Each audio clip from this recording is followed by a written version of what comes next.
Hi friends, welcome to drama queen channel.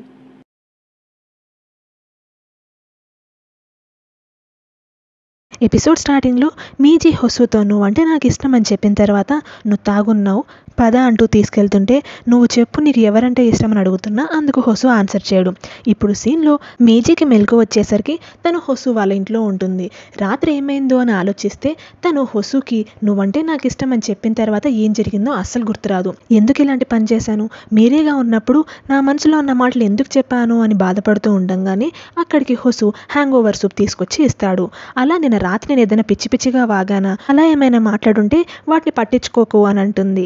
పర్లేదులే, నేను ఎక్కువగా ఏవి మనసుకు తీసుకోలేదు, నీకు టైం అవుతుంది కదా ఆఫీస్కి వెళ్ళావా అని అడగడంతో అవును ఆఫీస్కి వెళ్ళాలి అని కంగారుగా వాష్రూమ్కి వెళ్ళి ఫ్రెష్ అప్ అయి బయలుదేరేటప్పుడు బ్యాగ్ వద్దు, నువ్వు లేట్గా వెళ్తున్నావని మీ ఆఫీస్లో తెలిసిపోతుంది, ఫోన్ వ్యాలెట్ ఒకటి తీసుకెళ్ళు, ఈవినింగ్ నేను మీ ఆఫీస్కి వచ్చి బ్యాగ్ ఇస్తాను, క్యాబ్ పిలిచాను కింద ఉంది బయలుదేరు అని అనడంతో మీజీ పరిగెత్తుకుంటూ అక్కడ నుండి వెళ్ళిపోతుంది. ఇక్కడ ఆఫీస్లో తే కూడా మీజీ కోసం హ్యాంగ్ ఓవర్ సూప్ తెచ్చిపెట్టింటాడు. వీళ్ళందరూ మీటింగ్ అయ్యి వచ్చాక ఇంకా మీరే రాలేదా అని షిన్ అడగడంతో లేదు వాష్రూమ్కి వెళ్ళింది అని తే అబద్ధాలు చెప్తాడు. ఇంకా మీజీ ఆఫీస్కి వచ్చి రాగానే తనని మీటింగ్ ఉంది పద అంటూ తీసుకెళ్తారు. అక్కడ మీటింగ్లో సీఈఓకి ఏ డౌట్ వచ్చినా దాన్ని షిన్ క్లారిఫై చేయలేకపోతుంటారు. వాటన్నిటికీ ఆన్సర్ మీజీకి తెలుసు. అలా తను అడిగిన క్వశ్చన్కి మీజీ ఆన్సర్ చెప్తుంటే ఇవన్నీ నీకెలా తెలుసు అని అడగడంతో అక్కడే ఉన్న రోజా రెస్టారెంట్కి నేనే ఇన్ఛార్జ్, అందుకే ఇవన్నీ నాకు తెలుసు అని చెప్తుంది. అలా మీటింగ్ అయిన తర్వాత తను ఈ ప్రాజెక్ట్ గురించి రీసెర్చ్ చేసిందంతా వేస్ట్ కాలేదు అని హ్యాపీగా ఫీల్ అవుతుంది. అప్పుడే తన టేబుల్ మీద హ్యాంగ్ ఓవర్ సూప్ ఉండడం గమనించి తేకి థ్యాంక్ యూ చెప్తుంది. దాంతోపాటు పక్కనే ఒక ఫోటో కూడా ఉంటుంది. దాని వెనక ఇదంతా నువ్వు ఒక్కదానివే ఫేస్ చేయాల్సి వచ్చినందుకు సారీ, నేను ప్రతి నిమిషం నీ గురించి ఆలోచిస్తున్నాను అంటూ కింద పేరు ఎస్వై అని రాసింటుంది. అప్పుడే పార్క్ పూర్తి పేరు ఎస్వై పార్క్ అని, అతను ఎవరికైనా ఏదైనా గిఫ్ట్ ఇచ్చేటప్పుడు అక్కడ ఎస్వై అని సైన్ చేస్తాడన్న విషయం తెలుస్తుంది. ఇక్కడ ఇంట్లో ఇంకా ఫామ్కి వెళ్ళలేదా అని వాళ్ళమ్మ మీజీని లేపడానికి వస్తే మీరేనేమో నేను జాబ్ మానేశాను, నన్ను కొంచెం సేపు పడుకోనివ్వు అని అనడంతో ఎందుకు ఇలా మళ్ళీ వింతగా బిహేవ్ చేస్తుంది, రూమ్లోనే ఉండిపోతుందా అన్న భయంలో అప్పుడే వాళ్ళ ఇంటికి కావాల్సిన వస్తువులు డెలివరీ చేయడానికి గ్యాంగ్యూ వచ్చింటే తనతో తను మళ్ళీ ఇలా రూమ్లో ఉంటుంది, తన మూడ్ని చేంజ్ చేయడం కోసం అలా బయటికి తీసుకెళ్ళచ్చు కదా అని అడుగుతుంది. సరే అంటే నేను తీసుకెళ్తాను, ప్రస్తుతానికి తనని ఏం సతాయించకండి అని చెప్పి వెళ్తాడు. ఇక్కడ సీజన్ ఫామ్ దగ్గరికి కొన్ని వస్తువులు ఇవ్వడానికి వచ్చిన ఇతను నువ్వు వెదర్ రిపోర్ట్ లేదా ఇలాంటి పనులన్నీ చేస్తూ కూర్చున్నావు, తుఫాన్ రాబోతుంది, అందుకు కావాల్సిన ఏర్పాట్లు చేసుకోమని చెప్తున్నా సీజన్ పెద్దగా పట్టించుకోడు.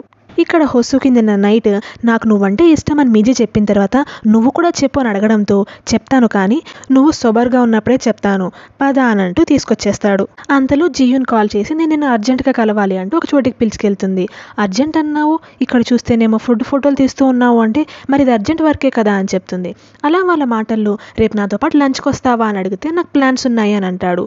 ప్లీజ్ లంచ్కి ఒక్కటి రా కదా, నాకు నా కలీగ్స్తో కొంచెం డిస్కంఫర్ట్గా ఉంటుంది అని అనడంతో సరే అని ఒప్పుకుంటాడు.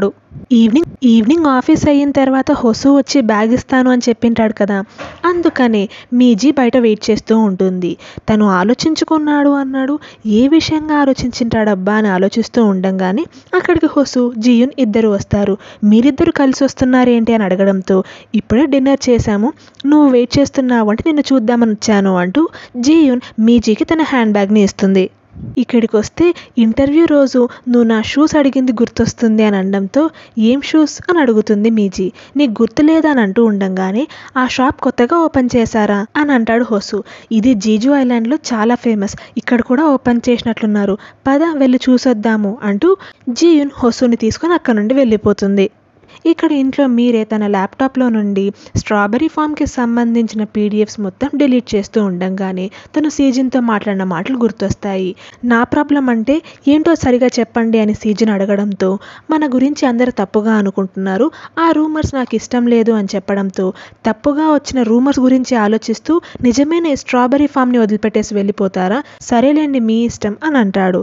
అదంతా గుర్తొస్తుంది. అంతలో మీజీ కాల్ చేస్తుంది. ఎప్పుడు నా గురించే కానీ నువ్వెలా ఉన్నావు ఏం చేస్తున్నావు నేను ఎప్పుడు అడగలేదు కదా, అందుకనే కాల్ చేశాను అని చెప్పడంతో నేను ఇలా ఫామ్లో వర్క్ చేశాను కానీ ఇప్పుడు మానేశాను అంటూ కొన్ని విశేషాలు చెప్పుకుంటారు. అలా ఇంకా నెక్స్ట్ వీక్ మనము ఎవరి లైఫ్లోకి వాళ్ళు వచ్చేద్దాము అని చెప్పడంతో మీజీ కొంచెం షాక్ అవుతుంది. నెక్స్ట్ వీక్ అంటే అంత లోపల ప్రాజెక్ట్ మొత్తాన్ని ఎట్లా సెట్ చేయాలి అని.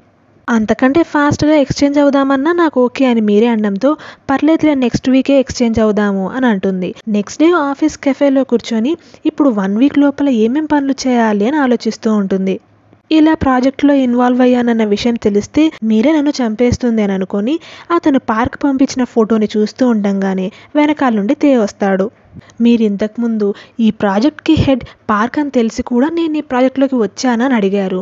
అలా ఎందుకన్నారు అని అడగడంతో అంటే మిమ్మల్ని తప్పు పట్టాలని కాదు, జస్ట్ అడిగానంతే అని అంటాడు. అలా అని కాదు, మిగతా వాళ్ళు ఈ విషయంగా ఏం ఆలోచిస్తున్నారని తెలుసుకోవాలనిపించింది, అందుకే అడుగుతున్నాను అని అడగడంతో అతనితో పాటు వర్క్ చేయడం మీరు కొంచెం అన్కంఫర్టబుల్గా ఫీల్ అవుతారని అనుకున్నాను, కానీ మీకు ఓకే అంటే ఎవ్రీథింగ్ ఈజ్ ఫైన్ అంతే అని అంటాడు. ఇక్కడ ఆఫీస్లో జియూన్ వాష్రూమ్లో రెడీ అవుతూ ఉండంగానే హొసు నుంచి మెసేజ్ రావడంతో తను కొంచెం మురుస్తూ ఉండంగానే ఎవరది అని తన కలీగ్ అడుగు ఇలా ఆ రోజు డేట్కి వచ్చిన లాయర్ అని చెప్పడంతో కంగ్రాట్స్ అని చెప్పి వచ్చేస్తుంది. ఆ తర్వాత వాళ్ళందరూ మాట్లాడుకునేటప్పుడు దూరం నుండి జియూన్ వింటుంది. డేట్కి వచ్చిన రోజు లాయర్కి ముందుగానే జియూన్ కాంట్రాక్ట్ జాబ్ మీద ఉంది, ఇంకొన్ని రోజులు తన జాబ్ పోతుందన్న విషయం చెప్పాం కాబట్టి సరిపోయింది, లేకపోతే అతన్ని మోసం చేసినట్లే అవుతుంది కదా, ఒకవేళ వాళ్ళిద్దరు నిజంగానే రిలేషన్లో ఉన్నారంటే కూడా మంచిదే అని మాట్లాడుకుంటూ ఉంటారు. దాంతో హొసుకి తను కాంట్రాక్ట్ జాబ్లో ఉందన్న విషయం ఇంతవరకు చెప్పకపోయినా ఆల్రెడీ ముందు నుంచే తెలుసా అని కొంచెం గిల్టీగా ఫీల్ అవుతుంది.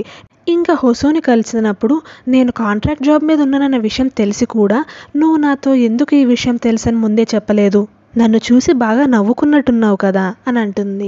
కాంట్రాక్ట్ జాబ్ అయితే ఖచ్చితంగా అందరికీ చెప్తూ తిరగాలని కాంట్రాక్ట్ జాబ్ ఉందని, ఎవరు ఎలా ఆలోచిస్తే నీ గురించి నీకెందుకు అని అంటాడు. ఎవరు ఎలా ఆలోచించినా నువ్వు పట్టించుకోవేమో, ఎందుకంటే నువ్వు లాయర్వి, నేను అలా కాదు అని అనడంతో నీకు నీ జాబ్ అంటే చాలా ఇష్టం, అందుకోసం నువ్వు చాలా కష్టపడి పనిచేస్తున్నావు, అదే ఇంపార్టెంట్, ఇంకా ఏవి ఎక్కువగా ఆలోచించకు, నేను నిన్ను ఎప్పుడైనా హర్ట్ చేశాను అనిపిస్తే సారీ అని చెప్పడంతో ఎందుకు సారీ చెప్తున్నావు అంటూ లంచ్ చేస్తారు. ఇక్కడ మీరే వాళ్ళమ్మ హాస్పిటల్కి వచ్చి మళ్ళీ మీజీ అలా రూమ్లోనే ఉండిపోతుందేమో అని భయం వేస్తుంది, నువ్వైనా తనని పిలిచి డైవర్ట్ చేయొచ్చు కదా అని అడిగితే తను అలా చేయదులే, నాకు ప్రామిస్ చేసింది కాబట్టి తను ఎప్పటికీ అలా చేయదు అని అంటుంది. ఇక్కడ లీ చాయ్తో మాట్లాడుతూ నేను రోజా గారితో ప్రైవేట్గా మాట్లాడాలి, అందుకు మీటింగ్ ఏర్పాటు చేయండి అని ఎవరందుకు ఇన్ఛార్జ్ అని అడిగితే నేనే అని చెప్తాడు. నువ్వు వెళ్ళి రోజాని కన్విన్స్ చేయలేదు, అది చేసిన ఎంప్లాయ్ ఎవరో చెప్పండి, ఆమెతో నాకు మీటింగ్ అరేంజ్ చేయండి అని చెప్పడంతో ఇప్పుడు ఆ మీటింగ్కి మీజీ వస్తుంది. మీజీని చూసిన వెంటనే ఆ రోజు కేసులో ఈమెనే విక్టిమ్ అన్న విషయం తెలిసి హ్యాపీగా ఫీల్ అవుతాడు. ఇంకా వీళ్ళిద్దరు ఒకరినొకరు ఇంట్రడ్యూస్ చేసుకున్న తర్వాత మీరు చాలా కష్టపడి ఆమెను ఒప్పించారన్న విషయం తెలిసింది. హొసుని ఆమెకి లీగల్ రిప్రజెంటేటివ్ లాగా చేసింది మీరేనా, నువ్వు రోజా ఎంత క్లోజ్ అయ్యారు అని అడగడంతో అప్పుడప్పుడు కలుస్తూనే ఉన్నాను కాబట్టి ఫస్ట్ టైంతో కంపేర్ చేస్తే కొంచెం క్లోజ్ అయ్యాము, అలా అని నేను హొసుని లీగల్ రిప్రజెంటేటివ్ చేయలేదు, వాళ్ళిద్దరూ వాళ్ళ పరిచయాల వల్లనే హొసుని ఆమె లీగల్ రిప్రజెంటేటివ్ లాగా పెట్టుకొనింది అని చెప్పిన తర్వాత ఈ ప్రాజెక్ట్లో ఉన్న ఒక అతనితో మీకు కొన్ని ఇష్యూస్ ఉన్నాయని తెలిసింది, మీ ఆఫీస్ పాలిటిక్స్ ఏమో నాకు తెలియదు కానీ మీకు ఒక ఆఫర్ చేస్తాను, ఇంత కష్టపడ్డారు కాబట్టి ఈ ప్రాజెక్ట్కి మీరే హెడ్ అయితే బాగుంటుందన్నది నా ఫీలింగ్, కాబట్టి ఇది ఎంత ఇంపార్టెంటో మీకు తెలియాలి కదా, పట్టండి అంటూ ఒక ఫైల్ ఇస్తాడు. అది ఓపెన్ చేసి చూస్తే ఇంతవరకు అక్కడ హెడ్ క్వార్టర్స్ కట్టడానికి అనుకుంటున్న ప్రాజెక్ట్ యాక్చువల్గా అందుకోసం కాదు, అక్కడ వీళ్ళొక మెట్రో స్టేషన్ కడదాం అనుకుంటున్నారు, ఈ విషయం చాలా కాన్ఫిడెన్షియల్, మీరు ఎవ్వరికీ చెప్పకూడదు including me friends and family అని వార్నింగ్ ఇస్తాడు. తర్వాత మీజీ రోజా వాళ్ళ హాస్పిటల్ దగ్గరికి వెళ్తుంది. రోజాని డిశ్చార్జ్ చేసుకొని హొసు కోసం వెయిట్ చేస్తూ ఉండంగానే నాకు ఇంత హెల్ప్ చేసినందుకు, నన్ను కాపాడినందుకు థ్యాంక్ యూ అని చెప్తుంది రోజా. వెంటనే మీజీ ఈ ప్రాజెక్ట్ గురించి సారీ అని చెప్తూ ఉండంగానే వీళ్ళిద్దరూ వస్తారు. అలా ఇంకా రోజా వాళ్ళ ఇంటికి వచ్చిన తర్వాత జియూన్ ఎందుకు తీసుకొచ్చావు, ఎంతో ఆక్వర్డ్గా ఉందా తెలుసా అని అంటే మీ ఆంటీ వాళ్ళ రెస్టారెంట్ గురించి కొన్ని ఫోటోలు తీసుకోవాలని అనింది, అందుకే తీసుకొని రావాల్సి వచ్చింది అని అంటూ ఉండంగానే ఏం మాట్లాడుకుంటున్నారు అంటూ రోజా వస్తుంది.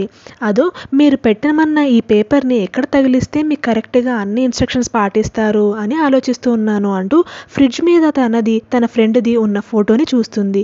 తను మీ ఫ్రెండేనా, ఈమె పేరు మీదే మీరు ఆ పోయం రాశారా అని అడుగుతూ ఉండంగానే రోజా టాపిక్ డైవర్ట్ చేస్తున్నట్లు మీ ఫ్రెండ్ని కింద ఒకటే వదిలిపెట్టి వచ్చారు పర్లేదా అని అంటే నేను వెళ్తాను అంటూ హొసుని వెళ్ళనివ్వకుండా మీజీ కిందికి వస్తుంది.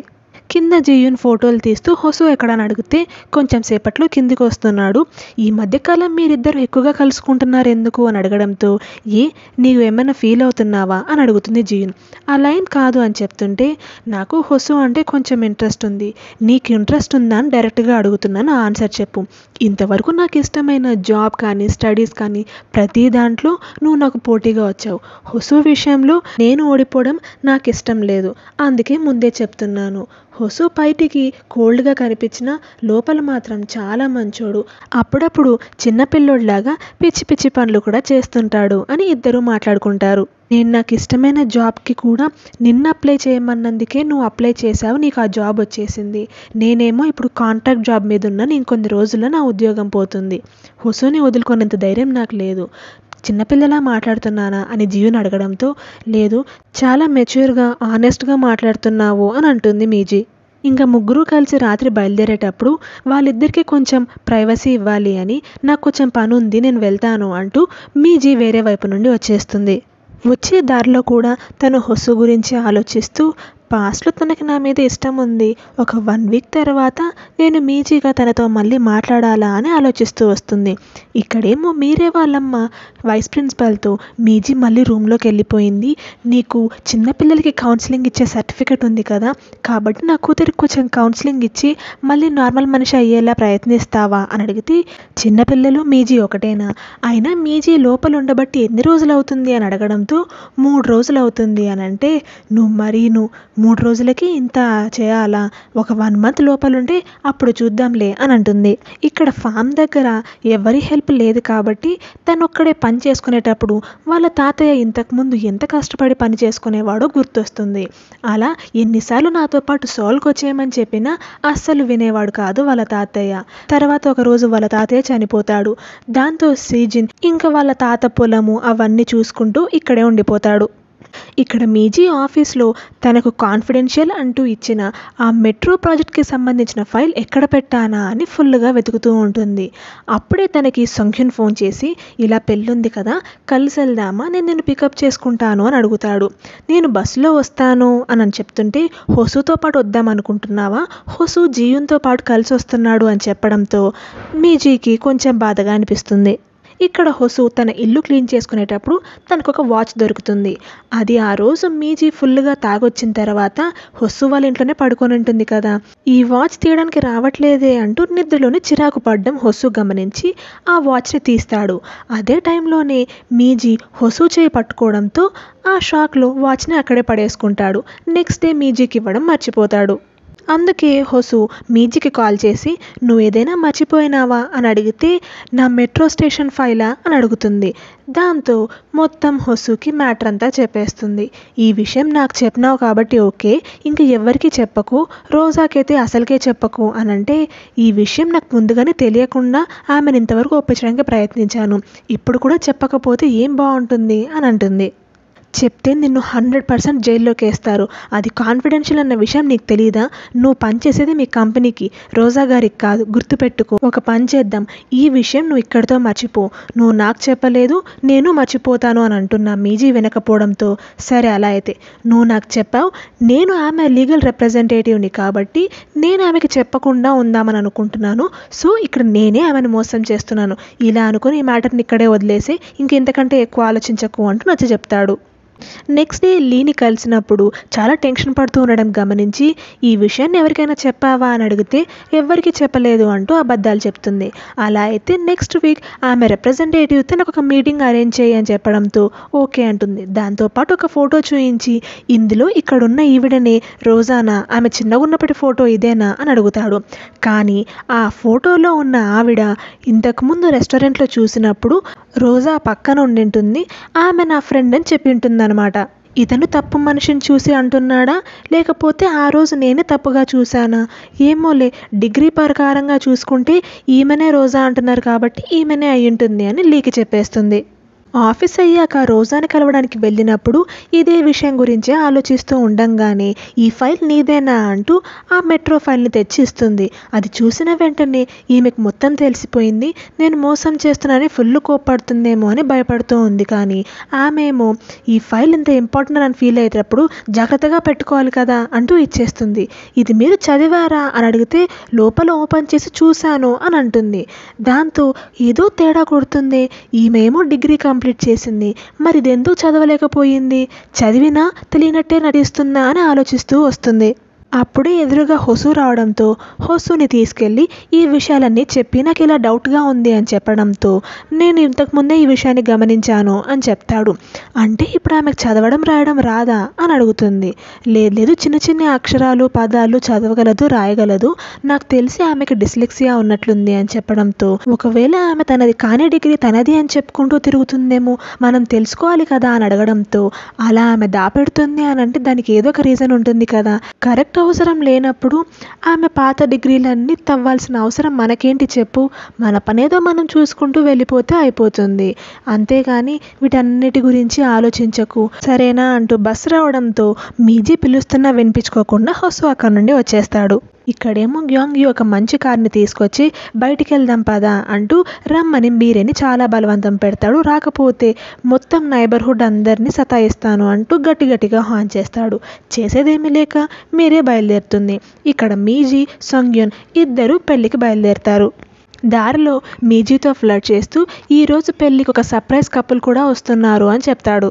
ఇంకా పెళ్ళికి వెళ్ళిన తర్వాత అక్కడున్న వాళ్ళ క్లాస్మేట్స్ అందరినీ సొంగ్యు పలకరించిన తర్వాత వచ్చి వీళ్ళిద్దరి దగ్గర కూర్చుంటారు.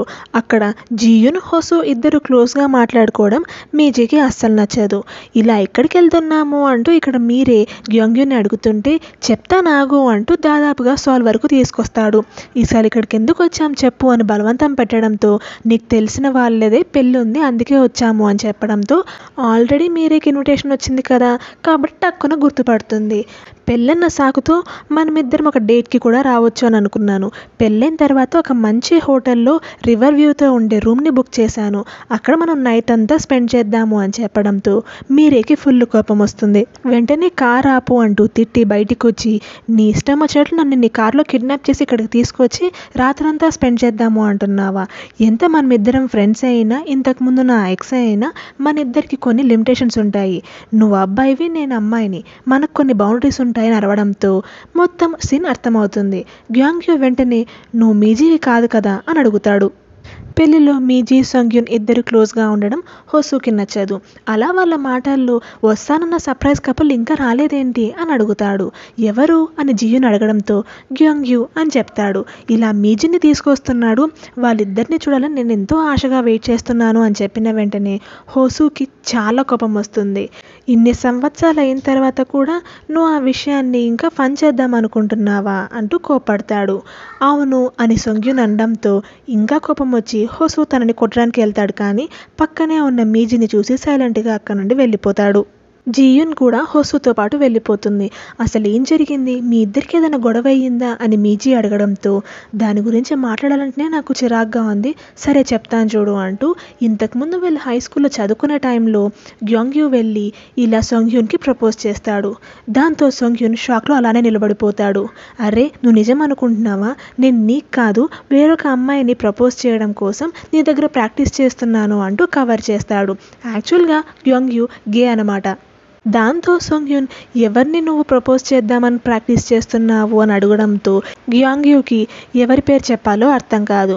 అప్పుడే సొంగ్యూన్ మీజీ కదా అని అడగడంతో అవును అని అనేస్తాడు. అలా తనని ఎలా ప్రపోజ్ చేయాలో నేను నీకు నేర్పిస్తాను పదా అంటూ తీసుకెళ్ళి అదే పనిగా ప్రాక్టీస్ చేపిస్తూ ఉంటాడు. ఇదంతా అక్కడి నుండి కొద్ది దూరంలో ఉన్న హొసు చూస్తూ ఉంటాడు. తనకి గ్యాంగ్యూ గే అన్న విషయం కూడా అర్థమవుతుంది. తర్వాత హొసు మీజీకి నువ్వు ప్రపోజ్ చేయొద్దు అని చెప్పినా గ్యాంగ్యూకి ఏమో ఇష్టం లేదు, కానీ బయటికేమో అలా గే అని చెప్పుకోలేడు కదా, కాబట్టి ఏం పలకకుండా అనుకుని అక్కడ నుండి వచ్చేస్తాడు. తర్వాత వీళ్ళిద్దరూ కలిసి గ్యాంగ్యూతో ఎలా ప్రపోజ్ చేయాలి అని ప్రాక్టీస్ చేయిస్తూ ఉండంగానే అటువైపుగా తను ఎందుకు రేస్ ట్రాక్కి రాలేదో నచ్చజెప్పడానికి హొసు మీజీ వెంట పడుతుంటాడు. నువ్వు వచ్చావని నాకు తెలుసు, మీరేతో పాటు వెళ్ళిపోయావు అని మీజీ అంటూ ఉండంగానే వీళ్ళేమో పోయి ఇప్పుడే ప్రపోజ్ చేయపో అంటూ గ్యాంగ్యూని బయటికి తోస్తారు. అలా బయటికి వచ్చిన గ్యాంగ్యూని నువ్వు నన్ను డేట్ చేస్తావా అని అడిగితే ఆ కోపంలో మీజీ ఒప్పేసుకుంటుంది. ఇదంతా వీళ్ళు వీడియో షూట్ చేసుకుని వాడు గేలాగుంటాడు, ఆ పిల్లనేమో అబ్బాయిలాగుంటుంది, ఇద్దరు సరిపోయారు అని నవ్వుకుంటూ ఉంటారు. అది గమనించిన హొసు ఆ వీడియో ఉన్న ఫోన్ని పగలకొట్టేసి సంగ్యున్ మీద గొడవకెళ్తాడు. అలా వాళ్ళిద్దరూ కొట్టుకుంటారు. హొసుకి కూడా చాలా దెబ్బలు తగులుతాయి. ఇదే స్టోరీ ఇక్కడ మీరేకి తెలిసిన తర్వాత నాకేం తెలుసు, నువ్వు తన బాయ్ ఫ్రెండ్ అనుకున్నాను, ఈ విషయం మీజీకి తెలుసా అని అడిగితే నేను తనని డేటింగ్ కోసం అడిగిన వెంటనే ఈ నిజాలని చెప్పేశాను, అట్లా కాబట్టే కదా ఇప్పుడు నువ్వు మీజీ కాదన్న విషయం అంత ఫాస్ట్గా కనుక్కోగలిగాను అని అంటాడు. ఇదే విషయం ఇక్కడ సంగ్యున్ ద్వారా తెలుసుకున్న మీజీకి చాలా కోపం వస్తుంది. అయినా కూడా సంగ్యున్ అలానే మీజీ గురించి గ్యాంగ్యూ గురించి ఫన్ చేయడం మీజీకి ఇంకా కోపం తెప్పించి గట్టిగా అందరి ముందు అరిచేస్తుంది. సంతోషించు, నేను మీరేని కాబట్టి నిన్ను కొట్టకుండా వెళ్ళిపోతున్నాను అంటూ అక్కడ నుండి పరిగెత్తుకుంటూ హొసుని వెతుక్కుంటూ వస్తుంది. వెంటనే హొసుకి కాల్ చేసి నువ్వు ఎక్కడున్నావు అక్కడే ఉండి నేను నిన్ను కలుస్తాను అంటూ ఆపడంతో జియున్తో పాటు వెళ్ళాల్సిన హొసు నా కోసం మీరే వస్తుంది, తనతో మాట్లాడాలి అంటూ వెళ్తుంటే ఎవరిని కలవడానికి వెళ్తున్నావు, అక్కడ ఉండేది మీరే కాదు మీజీ అని అంటుంది.